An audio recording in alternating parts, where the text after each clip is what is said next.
والله زور والله زور قرابة داي لما خارج أربعة والله زستانان بعام أو عمود زوج جابت الكهرباء وزوج سعر الشوان ليه دات لە کۆڵانێکی گەڕێکی بناری لە خورمات و ژمارەیە کاوڵاتی ئەوانەی کە لە پشتمنەوە دیارن گوڵ بنێتەوە ناڕازین لەوەی کەوا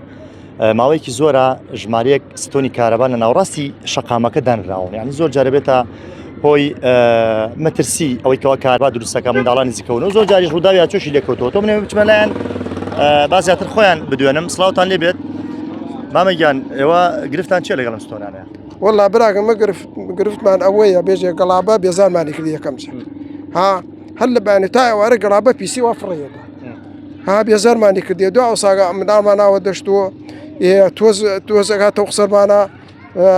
بيجي هر كرب معنا الأخوة برونا خوش ما كشتي خوارا بنوكي ستان بويتشو والله يبوري أم قلابة أم عمودي للادن بيخان اللايقة أما كهرباء ما هو شنو أم عمودان لنا رسم قركان والله عمل الزوم منها تودايرة تا إساقم عمودير هالير أما عمودير الران كشاب وبان جوا إسا عمودير روي طبعا أما تا شنو مترسي بوتان دروس كردوا والله زور والله زور قرابة داي لما خارج أربعة ئەگەر تۆ دەست خۆش بێت ئەگەر تۆ ئەمە بخير بين تا چەند بۆتە گیرۆگرفت بوتانی والله زستانان بعام أو عمود زوج جابت الكهرباء وزوج سعر الشوان ليه دات شو أكلين دواخل اللاين بيلدر هبتوان بيخلن لا يقومان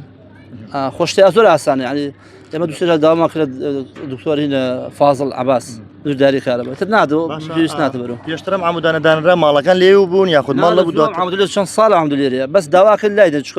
يعني مملكة زور خلق زور بدهم شارع يعني ستۆنە چەند عمود والله تقريبا 8 عمودة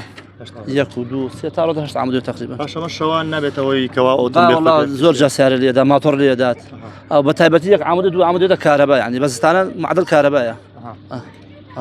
ئێوە ڕۆیتانە بۆ لایەنی پەیوەندیدار بۆ لادانێم ئامودان و تویان بەڵێ من کاکیوامیش ئاگدار کردەوە وەکو بەڕێبەری شارەوانی دووس خورمات وتم پێوتم کاکی وەشتێکی وا هەیە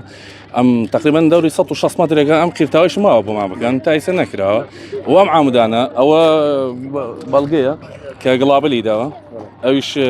ساحەکە هەرماشەوە لەوێ عینەن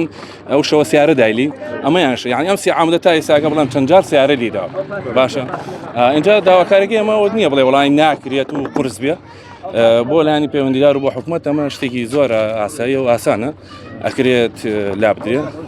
و دووەمیش گڵابەکان لەناو دووزە هەرچی خۆڵ و خاشاکێک هەبێ لێراکەوە ڕەتیەکەن بە شایەتی ئەم گەڕەکانی زگەی 50-60 ماڵ زیاترە بێ هەراسان بووینە بەڕاستی هەراسان بوو منتیقەکە بەدەست ئەم شتەوە